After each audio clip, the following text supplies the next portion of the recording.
India کا حصہ جو ہے وہ بن جائے گا۔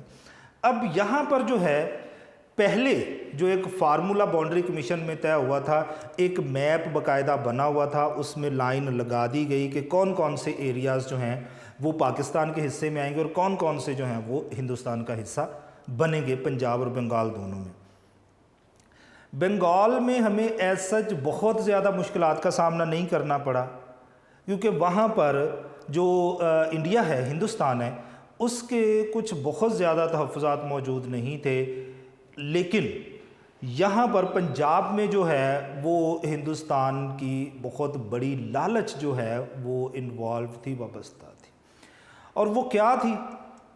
ہندوستان جو ہے وہ یہ چاہتا تھا کہ جو اس وقت کی سب کانٹیننٹ کی سب سے بڑی سٹیٹ تھی جموں اینڈ کشمیر، وہ ہندوستان کا حصہ بنا دی جائے، وہ ہندوستان کا حصہ بن جائے۔ اس کے لیے انہیں ایک لینڈ روٹ کی ضرورت سی، زمینی رستہ انہیں جو ہے وہ درکار تھا۔ اب اس زمینی رستے کے لیے جو ہے وہ پھر یہ کوششیں جو ہیں وہ کی گئیں، اور اس طرح سے جو ہے وہ ہمارے لیے معاملہ خراب ہوا۔ ہمارے حصے میں گرداسپور کی جو 3 تحصیلیں آنی تھیں، جن میں پٹھان کوٹ، بٹالہ اور گرداسپور اٹ سیلف، یہ تھکلی پاپولیٹڈ ایریاز تھے بائی دا مسلمس، یہاں پر مسلمس کی پاپولیشن آبادی بہت زیادہ تھی، تو یہ فارمولے کے تحت پاکستان کا حصہ بننے تھے، اور پہلے جو میپ ڈرا ہوا تھا اکارڈنگ ٹو دیٹ میپ یہ پاکستان کے حصے میں شامل تھے۔ اسی طرح سے فیروز پور جو ہے اس کی ایک تحصیل زیرہ، یہ بھی پاکستان کا حصہ تھی فارمولے میں، لیکن ان 4 تحصیلوں کو، ڈسٹرکٹس کو بعد میں سر ریڈ کلف نے جو ہے ایک نئی لائن بنا کے، ایک نئی باؤنڈری بنا کے تو ہندوستان کا حصہ بنا دیا۔ اب اس سے ہمیں 3 میجر ایشوز جو ہیں ان کا سامنا کرنا پڑا۔ پہلا مسئلہ تو یہ کہ جناب علاقے ہمارے ہیں لیکن دے کسی اور کو دیے گئے، یہ تکلیف کچھ کم نہیں ہوتی، غیرت مند قوم کے لیے یہ بہت بڑا مسئلہ ہوتا ہے۔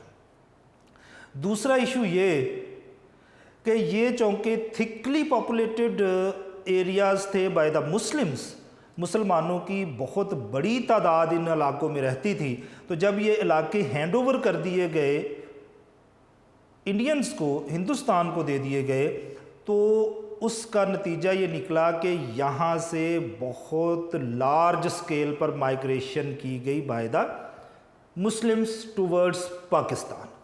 ان ایریاز سے بہت بڑی تعداد میں لوگ جو ہیں وہ پاکستان کی طرف ہجرت کر کے آئے، اور مہاجرین کو ارلی ڈیز میں سنبھالنا، جس وقت ابھی آپ کی سٹیٹ جو ہے وہ نئی ہے، بنی ہے، اور آپ کو اگر کروڑوں کے حساب سے، لاکھوں کے حساب سے لوگوں کو سنبھالنا پڑے، تو وہ کافی زیادہ مشکل حالات ہمارے لیے ہو گئے۔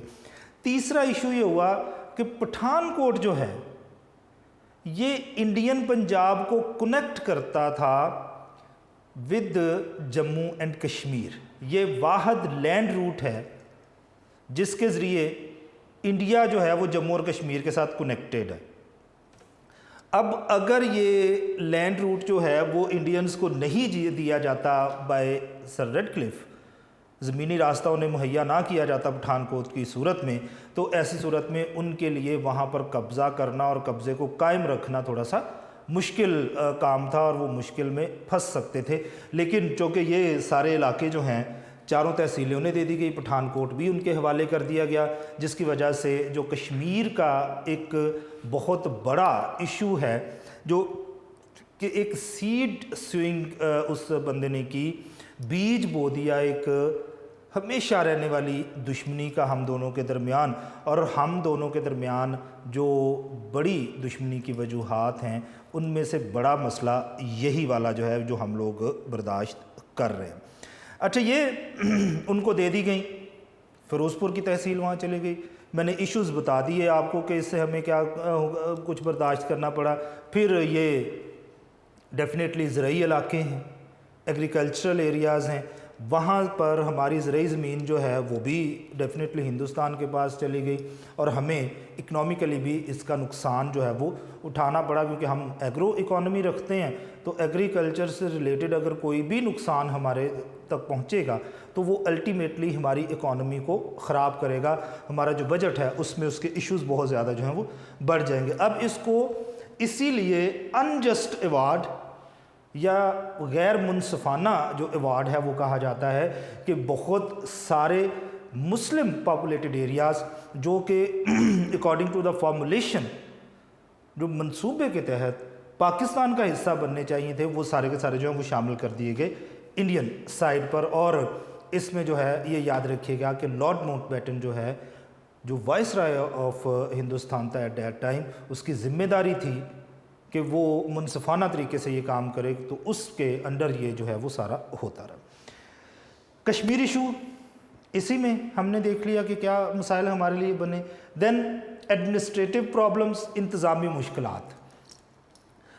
ہمیں ایک چیز یاد رکھنی ہے کہ مسلمز جو ہیں ایٹ دیٹ ٹائم بہت کم پڑھے لکھے، بہت ناتجربہ کار ہیں، جن کو آفیسز میں کام کرنا نہیں آتا، اور نہ ہی ان کی کوالیفیکیشن، ان کی اہلیت، ان کی تعلیم، ان کی ایجوکیشن اتنی ہے کہ وہ آفیسز کو اچانک سے سنبھال سکتے ہوں۔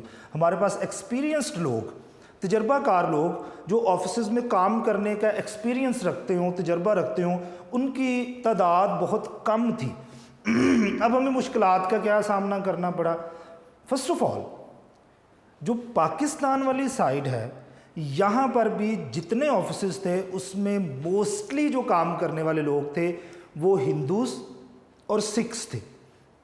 مسلمز تو ہم لوگ بات کرتے ہیں بار بار کہ پڑھے لکھے ہی بڑے کم ہیں، جابز کے لیے اہل ہی نہیں ہیں، کوالیفائی نہیں کرتے، تو ایسی صورت میں جو ہندوز اور سکھس ہیں وہ کافی آگے اور آفیسز میں وہ کام کرتے ہیں۔ اب ہوا یہ کہ یہ ہندوز اور سکھس جب مائیگریشن کر کے پاکستان سے ہندوستان چلے گئے تو پیچھے آفیسز میں ایک گیپ پیدا ہو گیا کام کرنے والے لوگوں کا۔ کام کرنے والے جو لوگ ہیں ان کا ایک گیپ پیدا ہو گیا۔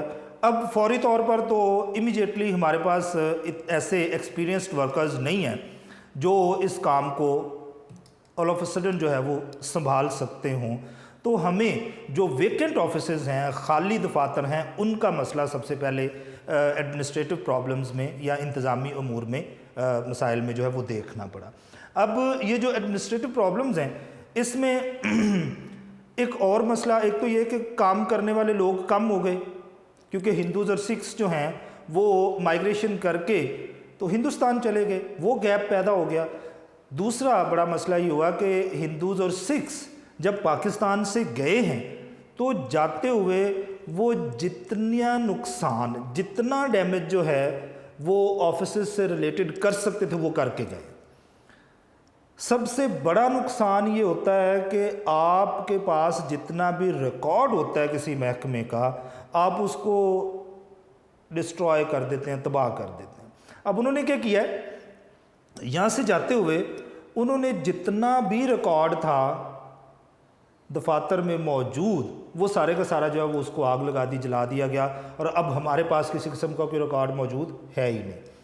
پھر انہوں نے کیا کیا، اسٹیشنری، دوسری امپورٹنٹ چیز جو آفس میں استعمال ہونی ہے، ریکارڈ جس پر بننا ہے، وہ اسٹیشنری جو ہے وہ جلا دی گئی یا وہ ساتھ لے گئے۔ اور اس وقت کی سب سے زیادہ آفس میں استعمال ہونے والی جو مشین ہے ٹائپ رائٹر، جس کے بغیر آفس کا کام نہیں چلتا تھا، وہ ٹائپ رائٹرز جو وہ لے کے جا سکتے تھے وہ لے گئے، اور جو لے کے نہیں جا سکتے تھے ان کو اس طرح سے ڈیمیج کیا کہ وہ دوبارہ سے قابل استعمال ہو، وہ ری یوز ہو ہی نہ سکے، آپ ان کو ریپیئر کروانا بھی چاہیں تو نہ کروا سکیں۔ یہ مسائل جو ہیں وہ آفیسز میں ہمیں برداشت کرنے پڑے۔ اب without office machinery, without office stationery, without experienced workers, آپ لوگ اپنے آفیسز کو کس طرح سے چلائیں گے، کس طرح رن کریں گے؟ یہ سارے وہ لوگ تھے، یہ وہ چیزیں تھیں جن کے دم پہ یہ سارا کچھ چل رہا ہے۔ اب اس میں پھر ہمارے جو لوگ ہیں فرنیچر تک جو ہے وہ جلا دیا گیا، تو زمین پر بیٹھ کر بھی لوگوں کو کام کرنا پڑا۔ اچھا، اگر آپ انڈسٹری کی بات کریں تو پاکستان میں اسٹیبلشڈ جتنی بھی انڈسٹریز تھیں ان میں سے موسٹلی سکھس اور ہندوز کی تھیں۔ اب وہ بھی مائیگریٹ کر گئے، یہاں سے چلے گئے۔ اب جب وہ یہاں سے چلے گئے تو جاتے ہوئے بات پھر وہی ہے کہ جو مشین وہ کیری کر سکتے تھے، لے جا سکتے تھے، وہ لے گئے، اور جو لے کے نہیں جا سکتے تھے اس کو اتنا زیادہ تباہ کر دیا، اس میں سے پارٹس پرزے نکال لیے گئے تاکہ یہ قابل استعمال نہ رہ سکے، اور انڈسٹری کو جو ہے وہ نقصان پہنچانے کی اس طرح سے بھی کوشش بہت زیادہ اور بہت بڑے انداز میں جو ہے وہ کی گئی۔ اب یہاں پر ہم نے دیکھا کہ ایڈمنسٹریشن میں آفیسز ہی نہیں بلکہ جو انڈسٹریل سائیڈ ہے اس کو بھی خراب کرنے کی جتنی کوشش کی جا سکتی تھی وہ ہندوز اور سکھس کی طرف سے کی گئی۔ اب مشین اگر آپ کیری نہیں کر سکتے تو انہوں نے کیا یہ کہ اتنا زیادہ ڈیمیج کر دیا جائے کہ کسی بھی صورت وہ اس کو استعمال نہ کر سکیں، اس کے پارٹس پرجا جات جو ہیں وہ اس سے نکال لیے گئے، جس سے ہمیں بہت زیادہ مشکلات کا سامنا کرنا پڑا۔ دین ارائیول آف ریفیوجیز، یہ ایک نئی بننے والی جو اسٹیٹ ہے اس کے لیے اتنی بڑی تعداد میں ریفیوجیز کا، مہاجرین کا آنا اور ان کو سنبھالنا جو ہے وہ بہت زیادہ مشکل کام تھا۔ 1,25,00,000 کے قریب مہاجرین کے بارے میں کہا جاتا ہے کہ وہ یہاں پر آئے ہیں، اور بہت سارے مہاجرین ایسے بھی ہیں جو اس زمانے میں رجسٹر نہیں ہو سکے، یعنی اس سے تعداد کہیں زیادہ ہو سکتی ہے۔ یہ رجسٹرڈ ہیں، یہ وہ لوگ ہیں جو کیمپس میں موجود تھے، جن کا نام وغیرہ جو ہیں وہ ہمیں مل جاتے ہیں، ریکارڈ تھا۔ اب یہ سرکاری اعداد و شمار ہے، لیکن اس کے علاوہ بہت سارے ایسے لوگ جو وہاں سے ہجرت کر کے آئے، کیمپس میں نہیں گئے بلکہ اپنے بلبوتے پہ کسی دوسرے علاقوں میں چلے گئے، اور ان ایریاز میں انہوں نے جو ہے اکوموڈیشن یا رہائش جو ہے وہ اختیار کر لی، تو ان کا ریکارڈ نہیں ہے، تو اس سے زیادہ تعداد ہو سکتی ہے کہ ہو، لیکن 1,25,00,000 مہاجرین جو ہیں ایک اندازے کے مطابق جو ہیں وہ پاکستان میں آئے ہیں۔ اب غریب ملک اور وہ ملک جو ابھی نیا نیا بنا ہے، اس ملک کے لحاظ سے اتنے بڑے ریفیوجیز کو سنبھالنا، مہاجرین کو سنبھالنا مشکل ہے، ٹیکل نہیں کر سکتے ہم لوگ۔ اب اس میں ایشوز ہیلتھ، صحت کے، فوڈ، خوراک کا مسئلہ ہے، ایجوکیشن کا مسئلہ ہے، شیلٹر کا مسئلہ ہے، پناہ گاہیں بنانی ہیں ہمیں ان کے لیے، تو اتنی بڑی تعداد میں ہمارے لیے مسائل تو ہیں۔ اب اتنی بڑی تعداد میں لوگ آئے ہیں تو جہاں پر اتنے زیادہ لوگ ہوں گے وہاں پر صفائی ستھرائی کا، کلیننس کا جو کانسیپٹ ہے اس کو امپلیمنٹ کرنا تھوڑا سا مشکل ہوتا ہے۔ ایپیڈیمکس، وبائی امراض پھیلیں گی، پھوٹنے کا اندیشہ ہے، لوگوں کے مرنے کا اندیشہ ہے، تو ایسی صورت میں پھر وہاں پر میڈیکل سٹاف اور میڈیسنس، طبی عملہ اور طبی ادویات جو ہیں ان کی بہت زیادہ ضرورت ہوئی۔ سب سے پہلے ان کو شیلٹر پرووائڈ کرنا ہے، پناہ گاہ دینی ہے جہاں پر یہ اپنا سر چھپا سکیں، تو ایسی صورت میں ٹینٹس کی ضرورت ہے، خیمے ہمیں چاہیے، پھر بلینکٹس، کمبل چاہیے، اب بستر کی ضرورت ہے، خوراک کی ضرورت ہے، ہمیں ان لوگوں کو پھر اکاموڈیٹ کرنا ہے، کسی جگہ پر کھپائیں گے ہم ان لوگوں کو۔ یہ ایک بہت بڑا ایشو جو ہمیں فیس کرنا پڑا ایٹ دیٹ ٹائم، ہمارے لیے اس کو فیس کرنا جو تھوڑا سا مشکل ہوتا چلا گیا۔ اور ریفیوجیز جو ہیں ان کی جتنی بڑی تعداد میں لوگ یہاں پر آئے ہیں، اتنی بڑی تعداد میں ان لوگوں کو ہمارے لیے سنبھالنا تھوڑا سا مشکل تھا، لیکن ہماری جو مینجمنٹ، ہماری جو ایڈمنسٹریشن، انتظامیہ ہے، اس نے کافی بہتر پرفارم کیا اتنے برے حالات میں، اور یہاں پر معاملہ جو ہے وہ کافی بہتر ہوئے ہیں۔ دین ڈویژن آف ایسٹس، اثاثوں کی تقسیم ہے۔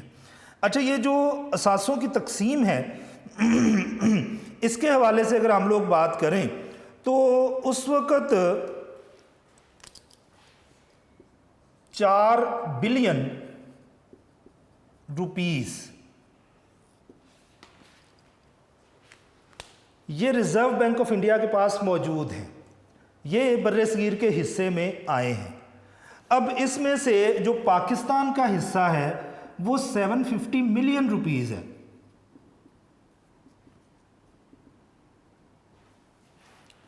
4 billion reserve bank of India کے پاس ہیں، برٹش گورنمنٹ کے پڑے ہیں، برطانوی حکومت وہاں پہ چھوڑ کے گئی ہے.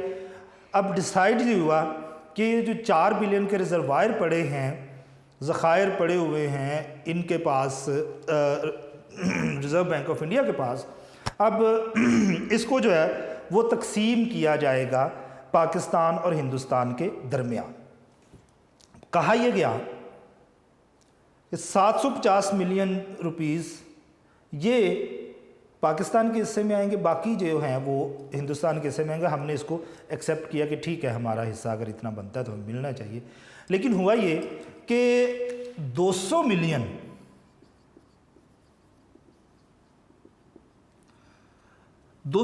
روپیز دینے کے بعد انڈین گورنمنٹ نے باقی 550 ملین روپیز ہمیں دینے سے انکار کر دیا، اور انہوں نے اس کا کسی قسم کا جو ہے وہ ہم سے بات چیت کرنا گوارا نہیں کی. اب انہوں نے کہا کہ اگر آپ لوگ ہمارا کلیم جموں اور کشمیر پر مان لیں، جموں اور کشمیر کو ہمارا حصہ مان لیں، تو ایسی صورت میں ہم لوگ آپ کے باقی کے اثاثہ جات، آپ کا حصہ آپ کو دے دیں گے.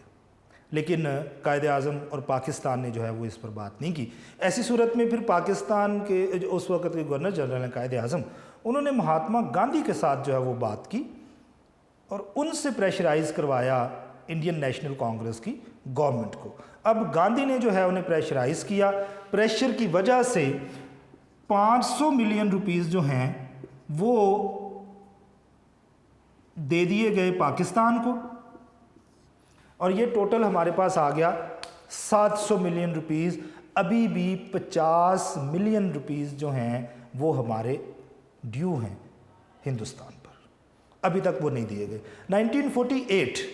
1948 میں انڈیا اور پاکستان کے درمیان جو ہیں وہ بات چیت ہوئی، ڈائلاگس ہوئے اس مسئلے پر، اور انہوں نے ایگری کیا، ایک جو ہے وہ پلان، ایک منصوبہ بنایا گیا کہ کس طرح سے یہ پیسے جو ہیں وہ پاکستان کو ہینڈ اوور کیے جائیں گے. لیکن آج تک اس پر عمل درآمد جو ہے وہ نہیں ہو پایا ہے. تو ہمارے حصے کے پیسے تک جو ہیں وہ ہم لوگوں کے حوالے نہیں کیے گئے تھے. اب یہ ایک نیا ملک ہے، یہاں پر اگر آپ لوگوں کے حصے کے پیسے ہی آپ کو نہیں دیے جاتے ہیں تو ہم اندازہ لگا سکتے ہیں کہ کس طرح کے ملک کے حالات ہو سکتے ہوں گے ایٹ دیٹ ٹائم. اب ڈویژن آف آرمڈ فورسز، ہم چونکہ جانتے ہیں کہ ہندوستان یونائٹڈ انڈیا تھا، متحدہ ہندوستان تھا، بر صغیر ہے، سب کانٹیننٹ ہے. لیکن جب اس کو ڈیوائیڈ کیا گیا تو وہاں پر موجود جو فوج تھی اور فوج کے ایسٹس تھے، اثاثہ جات تھے، اب اس کو بھی ڈیوائیڈ کیا جانا چاہیے تھا. اچھا، اس وقت کا جو آرمی چیف تھا، چیف جو ہے وہ فیلڈ مارشل آکنلاک، یہ جو آکنلاک ہے یہ فیلڈ مارشل ہے، چیف ہے اس وقت کی افواج کا. اس نے یہ کہا کہ جو فوج ہے اس کو اکٹھا ہی رکھا جائے، اس کو جو ہے آپ الگ مت کریں اور ایک ہی کمانڈر جو ہے وہ اس کو کنٹرول کرے. لیکن پاکستان کے لیے یہ قابل قبول نہیں ہو سکتا تھا کہ ہندوستان کے ساتھ ایک ہی فوج کو آپ لوگ پاکستان کا بھی حصہ بنائیں. ہمارے لیے یہ مسائل میں اضافہ ہو جاتا اور وہ فوج کسی بھی وقت ہمیں جو ہے وہ ہٹا کے تو پاکستان کو ہندوستان کا حصہ بنا لیتی. قائد اعظم نے کہا جی نہیں، ملک الگ ہے تو فوج بھی الگ ہی ہوگی، اور فوجی اثاثہ جات اور فوج بھی اسی طرح سے تقسیم ہوں گے جس طرح سے ایسٹس ہوئے ہیں. تو اس کا ایک فارمولا بنایا گیا اور اس کی پرسنٹیج 64 اینڈ 36 رکھی گئی. انہوں نے کہا جی 64% اثاثہ جات فوج کے ہندوستان کے پاس جائیں گے اور 36% اثاثہ جات ایسٹس جو ہیں وہ پاکستان کے حصے میں آئیں گے. ہم نے اس پر ایگری کیا. اب ہونا یہ چاہیے تھا کہ چونکہ ابھی فوج کا سربراہ ایک ہی ہے، برطانوی ہے، تو پرامن طریقے سے یہ سارے اثاثہ جات پاکستان کے حصے میں آ جانے چاہیے تھے، فوج پاکستان کے حصے میں ٹرانسفر ہو جانی چاہیے تھی، لیکن ایسا ہو نہیں پایا ہے. انہوں نے جتنی ہرڈلز ہو سکتی تھیں وہ برطانیہ کے ساتھ مل کر پاکستان کے راستے میں جائیں. بہت سارے فوجی جو پاکستان میں آنا چاہتے تھے ان کو وہاں سے NOCs جاری نہیں کیے گئے، جس کی وجہ سے وہ پاکستان نہیں آ پائے ہیں. اسی طرح سے جو ایسٹس ہیں اس کی اگر بڑی مثال دی جائے تو اس زمانے میں 16 آرڈیننس فیکٹریز تھیں سب کانٹیننٹ میں. آرڈیننس فیکٹریز وہ ہوتی ہیں جس میں آپ اپنے دفاع کے لیے اسلحہ جو ہے وہ ویپنز پروڈیوس کرتے ہیں، ایمونیشن یہاں پر جو ہے وہ بنتا ہے. اب یہ یاد رکھیے گا کہ یہ 16 کی 16 فیکٹریز جو ہیں ان میں سے ایک سنگل یونٹ، ایک بھی فیکٹری جو ہے وہ پاکستان والے علاقے میں نہیں تھی. یعنی برٹنز نے وہ ایریاز جہاں پر مسلمز میجورٹی میں تھے، جہاں پر مسلمانوں کی اکثریت تھی، ان ایریاز کو کبھی ڈیولپ کرنے کی طرف توجہ دی ہی نہیں. اور اگر دی جاتی تو پھر کیا ہم نے اب ٹیکسلا میں بنائی، حویلیاں میں ہے، واہ میں ہے، تو کیا پہلے وہاں پر نہیں لگ سکتی تھی؟ یا پنجاب والے علاقوں میں ان کو نہیں اسٹیبلش کیا جا سکتا تھا؟ بالکل ہو سکتی تھی. لیکن چونکہ یہ مسلم میجورٹی ایریاز تھے، یہاں پر مسلمانوں کی تعداد زیادہ تھی، تو کسی بھی صورت میں وہ مسلمانوں کے لیے یہ حالات بہتر پیدا کرنا ہی نہیں چاہتے تھے. تو ہونا یہ چاہیے تھا کہ اس ریشو کے اکارڈنگلی جتنی فیکٹریز 36% کے حوالے سے بنتی تھیں وہ ہمیں دے دینی چاہیے تھی. لیکن ہندوستان نے ان میں سے کسی ایک بھی فیکٹری کو پاکستان کے حوالے کرنے سے انکار کر دیا. ان کا جی یہ نہیں ہو سکتا ہے، ہم کسی بھی صورت یہ آپ کو نہیں دیں گے. انہوں نے کہا جی ہم ایسا کرتے ہیں کہ ان کے بدلے، اثاثہ جات کے بدلے آپ ہم سے 60 ملین روپیز جو ہیں وہ لے لیں اور ان 60 ملین روپیز سے آپ نئی فیکٹریز جو ہیں وہ اسٹیبلش کر لیں. لیکن وہ پیسے بھی ہمیں آج تک ڈلیور نہیں ہوئے. اب جب اتنی ناانصافی ہوئی اور انڈین گورنمنٹ جو ہے وہ جو فیلڈ مارشل تھا اس کو پریشرائز کرنے لگی، تو اس پریشر کی وجہ سے وہ بندہ استعفیٰ دے کے تو یہاں سے برطانیہ واپس چلا گیا. اس نے یہاں کی جو ہے چیف وہ چھوڑ دی. اب یہ جو ہے وہ اس طرح سے فوج اور فوجی اثاثوں کی تقسیم کے حوالے سے ہمارے ساتھ کیا گیا. دین کینال واٹر ڈسپیوٹ یا ریور واٹر ڈسپیوٹ ہے، نہری پانی یا دریائی پانی کا مسئلہ ہے. اب پاکستان جو ہے اس میں آنے والے جو 3 بڑے دریا ہیں جو پنجاب کو سیراب کرتے تھے، راوی، ستلج اور بیاس. اب یہ جو تینوں کے تینوں دریا ہیں یہ انڈین پنجاب سے پاکستانی پنجاب میں آتے تھے، پہلی بات. دوسری بات جو ہم لوگ کہنا یہاں انجسٹ ایوارڈ میں کہنا بھول گئے تھے وہ یہ تھا کہ جتنے بھی دریاؤں پر ہیڈ ورکس تھے، ہیڈ ورکس وہ ایریاز ہوتے ہیں جہاں سے دریاؤں سے نہریں نکال کے تو دوسرے علاقوں کو سیراب کرنے کے لیے بھیجی جاتی ہیں. وہ ہیڈ ورکس جو ہیں ان سب کا کنٹرول بھی انڈیا کے سپرد جو ہے وہ کر دیا گیا. حالانکہ بہت سارے ہیڈ ورکس جو ہے وہ پاکستان کے حصے میں آتے تھے، لیکن جو سر ریڈ کلف ہے اس نے وہ ہمارے علاقے ہمارے ہینڈ اوور نہیں کیے، جس کی وجہ سے یہ جو نہری پانی یا دریائی پانی کا مسئلہ ہے یہ ہمیں بہت زیادہ برداشت کرنا پڑا ہے. اچھا، اس میں یہ ہوا کہ انہوں نے کوشش یہ کی کہ جو دریا اس طرف سے پاکستان میں آتے ہیں ان دریاؤں کا کسی طریقے سے پانی روکا جا سکے. اور پانی روک کر کیا ہوگا کہ پاکستان کی جو سرزمین ہے وہ بنجر ہو جائے گی. اب یہ ایک بہت بڑا ایشو ہے کہ جناب اگر ہم لوگ یہ پانی پاکستان تک نہیں جانے دیں گے، پاکستان کی زمینیں جو ہیں وہ سیراب نہیں ہو سکے گی، اریگیٹ نہیں ہوں گی، تو ایسی صورت میں ڈیفینیٹلی پاکستان جو ہے اس کو فصلوں میں جو ہے وہ بہت زیادہ نقصان اٹھانا پڑے گا اور وہاں پر ایک فیمائن کی صورتحال، قحط کی صورتحال جو وہ پیدا ہو جائے گی. تو اس لیے یہ مسئلہ جو ہے وہ کھڑا کیا گیا. اب یہ مسئلہ جو ہے یہ بڑا کھنچتا چلا گیا. ایسی صورت میں ورلڈ بینک جو ہے اس نے اس میں جمپ کیا اور بہت جو اس وقت کی دوسری بڑی کنٹریز تھیں جن میں رشیا اور امریکہ بھی شامل ہیں، برطانیہ شامل ہیں، انہوں نے پھر ہم دونوں کے درمیان جو ہے ایک ٹریٹی، ایک معاہدہ جو کروایا جس کو ہم لوگ انڈس بینک ٹریٹی یا سندھ طاس معاہدہ کہتے ہیں. یہ 1960 میں ہوا. اس کے اکارڈنگلی 3 ایسٹرن مشرقی دریا ستلج، بیاس اور راوی ہندوستان کو دے دیے گئے اور 3 جو مغربی دریا ہیں ویسٹرن ہیں جن میں چناب، جہلم اور سندھ شامل ہیں، یہ پاکستان کے حوالے کر دیے گئے۔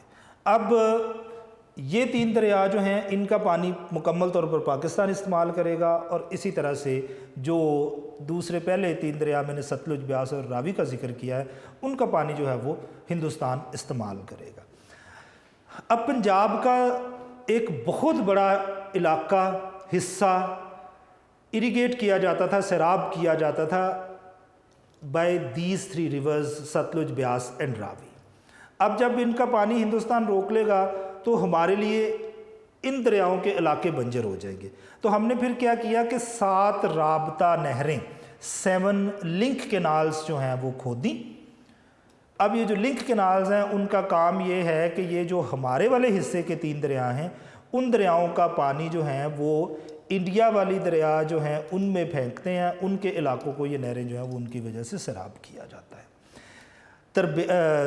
تربیلا اور منگلا ڈیم جو ہیں وہ اسی کے تحت جو ہے وہ بنائے گئے۔ ہندوستان نے ہمیں پیسے دینے کا وعدہ کیا جو کہ بعد میں نہیں دیا گیا، تو پھر ورلڈ بینک جو ہے اس نے ہماری اس حوالے سے بہت زیادہ مدد کی تاکہ ہم لوگ اپنا یہ جو پانی کا مسئلہ ہے اس کو کسی طریقے سے حل کر سکتے ہیں۔ اچھا، اسی میں ایک اور ٹاپک ہے جو اکثر کویسچن جو ہے وہ آپ کو ملے گا کتابوں میں، write a note on Radcliffe award. Radcliffe award پر ایک نوٹ تحریر کریں، تو وہ ہم نے جو ہے وہ اس میں ڈسکس کر لیے، وہ آپ نے ایگزیکٹلی وہی ایکسپلین کرنا ہے جو اس میں ہے، اور یہ شارٹ کویسچن میں جو ہے وہ بعض اوقات پوچھ لیا جاتا ہے کہ جو ریڈ کلف کی 9 صافیاں ہیں اس کے بارے میں آپ کیا جانتے ہیں، تحریر کیجئے۔ اچھا، تو سیکنڈ ہمارا ٹاپک تھا ڈسپیوٹ آف دا اسٹیٹس، ریاستوں کا مسئلہ، اس پر ہم لوگ بات کر لیتے ہیں۔ اس میں ہم لوگوں نے جو ہے وہ شروع میں تھوڑی سی بات پہلے والے ٹاپک میں جو وہ کر رکھی ہے، اس لیے ہم لوگ اگلے والے میں جو ہے اس کو تھوڑا سا ڈیٹیل میں پڑھتے ہیں۔ ہم لوگ یہ جانتے ہیں کہ جو سب کانٹیننٹ ہے اس میں 635 پرنسلی اسٹیٹس تھیں، ریاستیں تھیں جو اندرونی طور پر خود مختار تھیں، اٹانومی ان کے پاس تھی۔ اب اندرونی خود مختاری کا مطلب یہ ہے کہ ریاست کے اندر کے جتنے معاملات ہیں وہ سارے کے سارے جو ہیں وہ ریاست دیکھے گی، اسٹیٹ ان کو جو ہے وہ دیکھے گی، لیکن وزارت جو دفاعی معاملات ہیں یا جو فارن افیئرز ہیں، امور خارجہ ہیں، وہ سارے کے سارے جو ہیں وہ برطانوی حکومت دیکھے گی۔ اب ان کے لیے فارمولہ کیا طے ہوا تھا کہ یہ ریاستیں جس ملک کے ساتھ چاہیں الحاق کریں گی، لیکن 2 چیزوں کا خیال رکھنا پڑے گا۔ ایک چیز کیا تھی؟ ان ریاستوں کی پاپولیشن کے بارے میں آپ کو خیال رکھنا ہے کہ اگر اس ریاست کا سربراہ ہندو ہے اور مسلم پاپولیشن زیادہ ہے تو وہ ہندوستان کے ساتھ الحاق نہیں کر سکتا۔ اسی طرح سے اگر مسلم سربراہ ہے اور ہندو پاپولیشن زیادہ ہے، ہندو آبادی زیادہ ہے، تو وہ پاکستان کے ساتھ الحاق نہیں کر سکتا۔ دوسری شرط یہ تھی کہ جس ریاست کے ساتھ آپ کی باؤنڈریز ملتی ہوں، آپ صرف اسی اسٹیٹ کے ساتھ جو ہے اپنی ریاست کا الحاق جو ہے وہ کر سکتے ہیں۔ یہ 2 شرائط پر پورا اترنا ضروری تھا۔ باقی ریاستوں کے معاملات جو ہیں وہ ٹھیک ہو گئے۔ اچھا، اس میں تیسری شرط یہ بھی رکھی گئی تھی کہ آپ الحاق اگر نہیں بھی کرنا چاہتے تو آپ ایک آزاد اور خود مختار ریاست قائم کر سکتے ہیں۔ ہمیں اس پر کوئی اعتراض نہیں تھا۔ زیادہ تر ریاستیں جو ہیں ان کا مسئلہ آسانی کے ساتھ، خوش اسلوبی کے ساتھ جو ہے وہ طے ہو گیا، اور ہمیں ان پر کوئی ایشو بھی نہیں تھا۔ ہمیں جن ریاستوں کا مسئلہ تھا ان میں 4 ریاستیں تھیں، جن میں سے حیدرآباد دکن، جوناگڑھ، منامادر اور جموں اینڈ کشمیر ہیں۔ اچھا، یہ جو حیدرآباد دکن ہے یہ بر صغیر کی سب سے امیر اسٹیٹ کنسیڈر کی جاتی تھی۔ اس وقت یہاں کا جو نواب ہے اس کے اثاثہ جات $2.25 ارب سے لے کے $2.5 ارب کے قریب تھے، یعنی یہ اتنی امیر اسٹیٹ تھی، اور سونے کے جو ان کے پاس ریزروائرز تھے ان کے بارے میں اندازہ ہی نہیں تھا کہ وہ کتنے ہیں، یعنی خزانہ بھرا ہوا ہے۔ اب حیدرآباد دکن جو ہے امیر اسٹیٹ ہے، چاروں طرف سے ہندوستان سے گھری ہوئی ہے۔ دوسری بات یہ کہ یہاں کا سربراہ مسلم ہے، لیکن پاپولیشن موسٹلی جو ہے وہ ہندو ہے، لیکن وہ جو نواب ہے یہاں کا حیدرآباد دکن کا اس سے خوش ہیں، کیونکہ وہ ان کی فلاح و بہبود کے لیے، ویلفیئر کے لیے، ان کی ترقی کے لیے بہت زیادہ کام کرتا ہے، لوگ اس سے خوش ہیں۔ وہ پاکستان سے الحاق کرنا چاہتا ہے، لیکن انڈین اور لارڈ ماؤنٹ بیٹن کے پریشر کی وجہ سے اور جو فارمولہ طے ہوا تھا اس کے تحت وہ الحاق کر نہیں پا رہا۔ اب ہوا یہ کہ یہ جو بندہ ہے اس نے پھر آزاد ریاست وہاں پر نواب نے جو ہے وہ قائم کر لی۔ اب یہ ایک امیر سٹیٹ ہے تو ہندوستان تو اس کو چاہے گا کہ اس کو اپنے قبضے میں لے لے۔ پھر 11 ستمبر 1948 کو جو ہے اس پر حملہ کر دیا گیا، اس کو چاروں طرف سے جو ہے وہ سیچ کیا گیا، سیز کر دیا گیا، محاصرہ ہو گیا اس کا، اور 17 ستمبر 1948 کو جو ہے وہ نواب جو ہے حیدرآباد دکن کا جو بادشاہ تھا اس وقت کا، اس نے، اس کی افواج نے ہتھیار ڈال دیے اور یہاں پر ہندوستان نے جو ہے وہ بائی فورس قبضہ کر لیا۔ جوناگڑھ یہ ریاست جو ہے وہ کراچی سے 480 کلومیٹر کے فاصلے پر ہے، 480 کلومیٹرز۔ یہاں پر بھی سچویشن جو ہے وہ سوائے پیسوں کے چھوڑ کر حیدرآباد جیسی ہی ہے۔ یہ حیدرآباد جتنی امیر ریاست نہیں ہے، لیکن یہاں کا سربراہ مسلم ہے اور پاپولیشن موسٹلی نان مسلم ہے۔ اس نے پاکستان کے ساتھ الحاق کا اعلان کیا، پاکستان نے اس کو ایکسیپٹ بھی کیا، لیکن لارڈ ماؤنٹ بیٹن نے اس کو جو ہے وہ ایکسیپٹ نہیں کیا اس کے الحاق کو، اور یہاں پر بھی ہندوستان نے جو ہے وہ جبراً بعد میں قبضہ کر لیا تھا۔ اور یہاں کا جو نواب ہے جوناگڑھ کا وہ بھاگ کے پھر پاکستان آ گیا، اور یہاں پر انہوں نے جو ہے وہ ایک درخواست، ایک اپلیکیشن جو ہے وہ یونائٹڈ نیشنز میں جمع کروا رکھی ہے۔ مناودر کا بھی ایگزیکٹلی وہی کیس ہے جو جوناگڑھ کا ہے۔ یہاں کا نواب بھی مسلم، پاپولیشن نان مسلم موسٹلی، یہ بھی پاکستان کے ساتھ الحاق کرنا چاہتا ہے، لیکن لارڈ ماؤنٹ بیٹن ایسا نہیں چاہتا، اور ان دونوں ریاستوں پر قبضہ کرنے کے جو آرڈرز تھے ان پر لارڈ ماؤنٹ بیٹن جو first governor general of Hindustan India تھا اس کے سگنیچرز کے ساتھ یہاں پر فورسفلی جو ہے وہ قبضہ کر لیا۔ اب سب سے بڑا مسئلہ جموں اینڈ کشمیر سٹیٹ کا ہے۔ اچھا یہ سب کانٹیننٹ کی اس وقت کی سب سے بڑی ریاست ہے۔ اچھا یہ جو ریاست ہے 84,471 اسکوائر کلومیٹرز جو ہیں وہ اس کا ٹوٹل ایریا بنتا ہے، اور اکارڈنگ ٹو 1941 پاپولیشن سینسس جو ہے مردم شماری 1941 کی، اس کے مطابق 40 لاکھ کے قریب 4 ملین کے قریب جو ہے وہ اس کی پاپولیشن تھی اس وقت۔ اب یہ جو ریاست ہے جموں اور کشمیر، یہ 1846 میں ڈوگرا راجہ جو ہے گلاب سنگھ، اس کو 75 لاکھ روپے میں برٹنز کی طرف سے جو ہے وہ بیچ دی گئی۔ اب یہ وہاں پر چلی گئی، پاپولیشن وہاں پر مسلمز کی زیادہ ہے۔ اب یہ جو ہیں ڈوگرا راجہ یہ نان مسلم ہے، گلاب سنگھ ہے۔ اب یہ جو گلاب سنگھ اور اس کے جو جانشین تھے، اس کے بعد میں آنے والے جو وہاں پر ڈوگرا حکمران تھے، انہوں نے مسلمز پر زمین تنگ کی، بہت زیادہ مظالم جو ہیں ان پر ڈھائے گئے، بہت معاملات وہاں پر خراب ہوئے، اور یہاں پر آزادی کی تحریک جو ہے وہ ایون پاکستان کی آزادی کی تحریک سے بھی پہلے شروع ہو چکی تھی۔ وہ ڈوگرا راجہ کے ساتھ رہنا نہیں چاہتے تھے۔